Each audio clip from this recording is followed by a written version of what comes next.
Once the snow is thick enough, we can eat it. Boring! Useless! Huh. Albedo! Traveler, Paimon. I suppose your story is ready. Yep. How about you? Do you need some more time? No need. I am also ready to tell my story. Paimon calls dibs! Paimon first! Please, go ahead. Okay, here goes. Once upon a time, there was an evil researcher who went into the mountains and did a crazy experiment on whopper flowers to transform their appearance. After a lot of pain and suffering, the whopper flowers finally took on a human form. Then they stood by the side of the mountain to wait for unsuspecting bypassers. To whoever spoke to them, they would ask some questions such as, "Who am I? Who are you?" If the bypasser got the wrong answer, the last sound they'd make would be a yelp before the whopper flower ate them alive in one bite. Ooh, truly frightening. What the? You two aren't scared at all! Don't go nitpicking, okay? If you didn't like the story, go write your own! In other words, the whopper flowers would ambush and then completely replace their victims.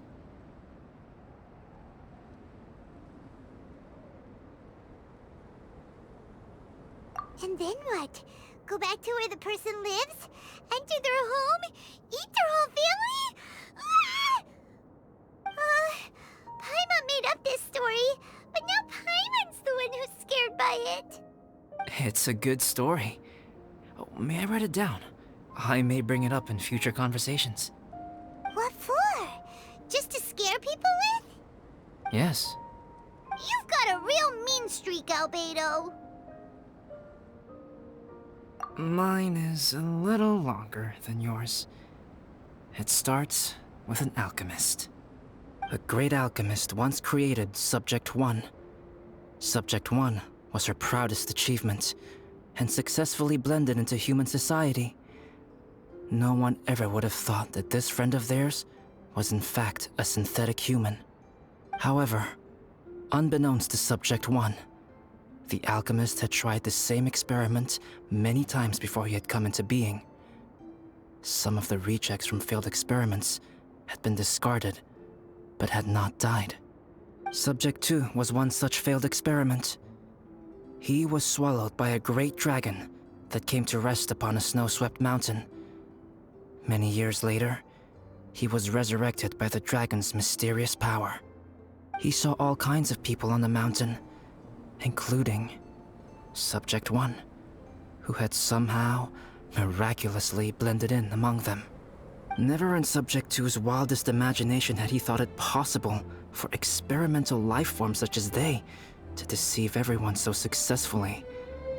He saw the way humans accepted Subject 1 as a friend, witnessed their affection as they addressed him by name. This was what Subject 2 wanted. Now, all that Subject 2 desired was to replace Subject 1 and take the joy of his existence for himself. This is giving Paimon the chills. So scary. Subject 2 began to unfold his plan. He stole Subject 1's books and notes and studied all that Subject 1 had learned from the alchemist. Subject 2 was highly intelligent, and he learned quickly. He changed his face into an exact replica of Subject 1's face. Then, he found a plant with mimicry capabilities and transformed it using dragon blood and alchemy. And so, not only did Subject 2 transform his own appearance to perfectly match that of Subject 1, he also created a third entity, Subject 3. What? There's 3 of them now? But Subject 2 wanted to become a perfected human. So, he erased a mark on both his and Subject 3's necks. For these marks were symbols of imperfection. In my view, it was probably a subconscious act, an instinct. He so desperately craved to become a perfect human being that he forgot something. Human beings are defined by their flaws. Subject 2's plan was meticulously crafted. Subject 3 would draw Subject 1's attention. After Subject 1 disposed of Subject 3, he would assume the threat had now disappeared and would let his guard down. The next moment that Subject 1 was alone, Subject 2 would make his move. He would eliminate Subject 1 and become the only one remaining. He would secretly replace the Subject 1 of everyone's memories and inherit his identity, residence, clothing, sword, name, and friends. People would have no idea that the individual they knew had become somebody else from one day to the next. This is way too scary. Paimon's never gonna be able to trust anyone again. But just before Subject 2 could carry out his plan, a unique stranger entered the mix. Subject 2 tried to make contact with this person, but found that they could somehow sense he was different from Subject 1.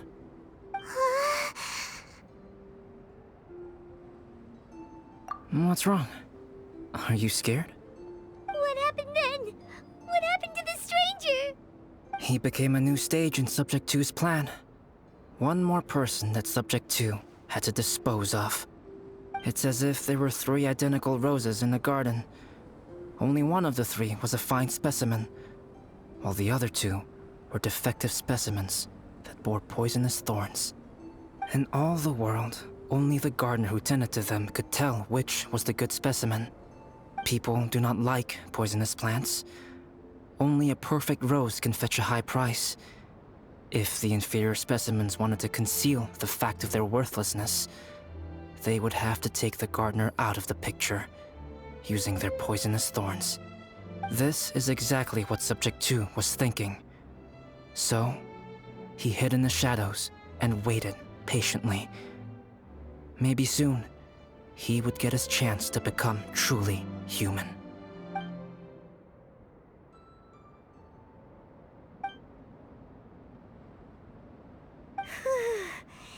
That was intense! So what happened after that? Did Subject 2's plan succeed? Paimon can't bear thinking about it. Fortunately, it is just a story. And even in this story, Subject 2 did not succeed. But you can never let your guard down on Dragonspine.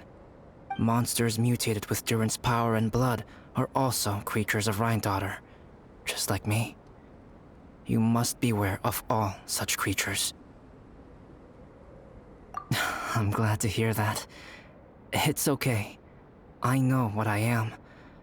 You and I are both different, so there is no need for me to hide the truth from you. The only thing is that sometimes, when I think about how mighty the power of alchemy is, I feel so small. As beings who set foot in this world, how arrogant are we in desiring to control our destiny, and in desiring to create? Is creation an arrogant act, Traveler? If not, why do we call the ones that created us and control us gods? If it is, then what qualifies us to call ourselves creators? How far must we take our reverence and respect, and what purpose does it serve? Nothing special, but whenever I think about it, I feel a twinge of grief. Poor Albedo. Hello? Traveler, are you here? Hey, is that Amber? Thought we might find you here. We're here to deliver a message from Cyrus. There's gonna be a big event down at the base camp, and they want you there too, Traveler. Winter camp is nearing its end. Apparently, even provisional instructors are required to attend. Looks like we need to go, Albedo. Bye for now. Then I won't keep you. I have some things to attend to here, So, forgive me for not seeing you down. Don't worry about it. There have been no issues getting up and down the mountain recently. Is everyone ready? Let's not keep them waiting.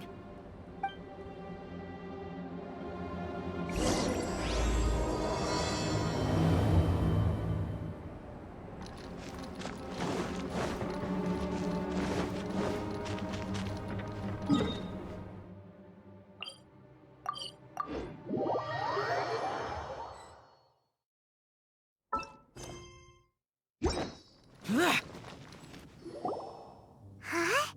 Who is this guy? Allow me to introduce Yozerv. He's Joel's father. Dad, this is that traveler I was telling you about. The traveler's helped me out loads in the past, and this time we even built a snowman together. Joel has told me everything about you. I can't thank you enough. Wow, this is amazing! Wait a second. Why is Cyrus discreetly wiping tears away? And what is Pallet doing here? Pallet is the hero of the hour this time. Go on, Pallet. Tell us what happened in your own words. Okay. The weather was fine on that fateful day, and I had a feeling that Lady Luck was smiling down on me. So I trusted my gut and set off to explore somewhere new, somewhere dangerous. Because where there is great danger, there is also great treasure. Why does this sound so hard to believe? But I had only been away from the group for a short while when I fell down a slope and just started rolling. Uh-oh. Did my bad luck rub off on him when we ran into each other on the mountain? The place I fell to was somewhere I didn't recognize, and I'd sustained a few injuries. I remember thinking to myself, this is the worst luck I've ever had in my whole life. Then I met Yozerv. He'd heard the sound of me falling and came out to see what was going on. Huh? Wow, so it was completely by chance then. I thought he must have been someone from the Adventurers Guild here for the event, but after a few words of conversation, it was clear that he was having memory problems. He didn't even know his own name. The temperature was freezing, and there was no time to deal with all that there and then, so I convinced him to come back to the camp with me and figure everything else out after we got there. We got back to the camp, ran into Joel, and the moment he saw him, he froze for a second with this completely stunned expression on his face, and then he started crying out, "Dad! Dad!" That's when Yozerv suddenly started to remember. My memory has still not fully recovered, but Joel and his mother, they are the only ones that I will not, no, that I cannot forget. Daddy. Daddy's right here, Joel. Daddy's right here. Yozerf, don't you remember anything else at all? The poor princess, feeding the foxes? I'm sorry. I have no recollection. Maybe it's because of the head trauma. I'm not sure. I woke up and found myself covered in blood. My things were gone, and there was nothing to indicate who I was or how I got there. I crawled into a cave and settled in for a slow recovery. After my legs and feet were a little better, my hunting skills were what kept me alive. Dad, I was so worried about you. I'm all right now, Joel. Oh, don't cry. Daddy's not going anywhere. I'm here to stay. Oh, this is good. This is good. You know what, though? I definitely think my luck got worse after running into Benin on that mountain. I knew it. I just... No. I just meant if it weren't for you, there's no way I ever would have run into Yozerv on a mountain this huge. Besides, we got back safely, didn't we? So don't blame yourself. Maybe sometimes miracles can only happen when you get just unlucky enough. Pallet. When did you become such a smooth talker, huh? Huh? Am I? I was just telling the truth. Oh, yeah. I want to say thank you to the Traveler, Uncle Cyrus, Auntie Eula, and Auntie Amber. Thanks, everyone. You all helped look after me, and I will always remember it. But I guess I can't take the snowman with me, or it'll melt once it leaves Dragonspine. It's such a shame. Oh, I can help with that. One moment. Huh? Eula? Here, take this. It's powdered rime. Just add it to your snowman, and it will never melt. Wow! Really? Oh, this is awesome! You're the best, Auntie Eula! Dad, I have an unmeltable snowman now! How cool is that? How can I ever repay you all? Thank you all. Thank you from the bottom of my heart. Dad, I want to go move the snowman. Can we do it now, please? Okay, I'll be leaving with Joel now. I'm sure I'll see you all another day. Very well, very well. It's time for Pallet and I to have another discussion concerning his breaches of adventurer discipline. Huh? But Cyrus, I think I kind of made up for my mistakes this time, you know? See you guys! Oh, I made this for you and Amber. Think of it as a winter souvenir. Aw, are you sure? This must be really important to you. Come on now, just take it. No need to make such a fuss. Wow! Now our snowman won't melt either! Great! You're welcome. Just keep it, that's all I ask. Amber and I have some business to attend to now. See you later. See you! Everyone's gone. Seems like they've all got their own stuff to do now. Oh! You know what? We've been on Dragonspine all this time, and somehow Paimon still forgot to ask Albedo about how to make a fruit juicifier machine that can keep the juice fresh. Maybe we should try Timaeus again. He does seem pretty eager to please after all.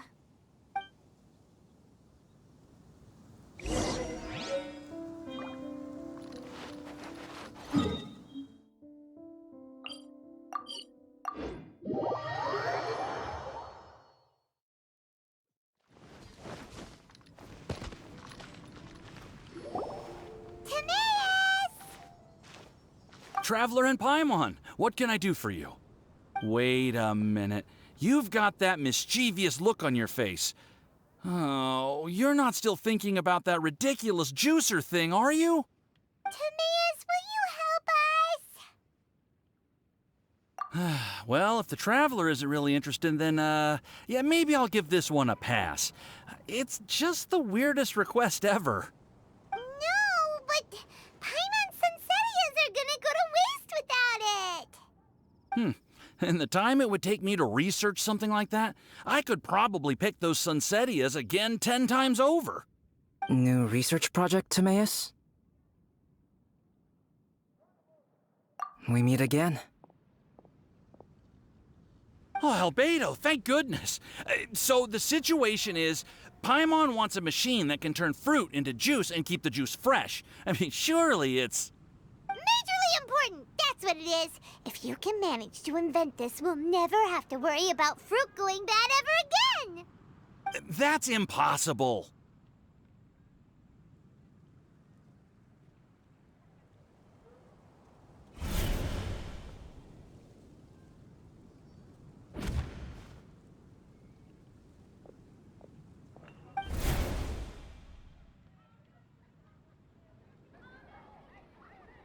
Turning fruit into juice is not hard, but keeping it fresh is more difficult. But if you simply want to keep the fruit from rotting, there are many ways to achieve this. Right, Traveler?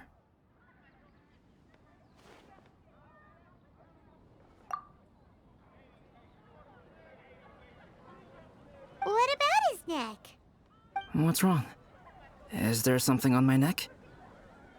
From the look on your face, it's as if you thought I just played a practical joke on you that was in exceedingly poor taste. Albedo, you were saying, how do you stop fruit from going bad?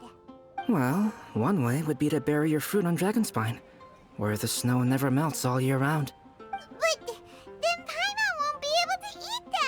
You could always live on Dragonspine. No, too cold for Paimon. Or you can give the fruit to me, and I would take it to Dragonspine for you.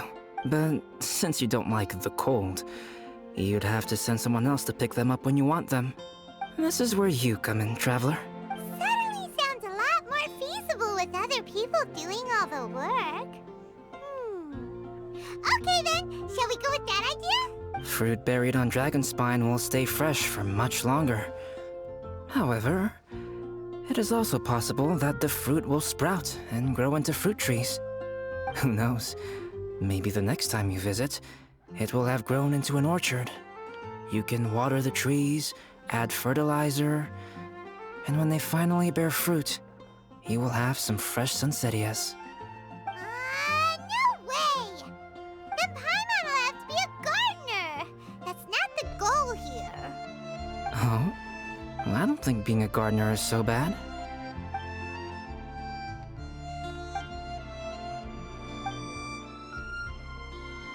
Albedo! Stop trying to get your hands on Paimon's super sweet Sunsettias!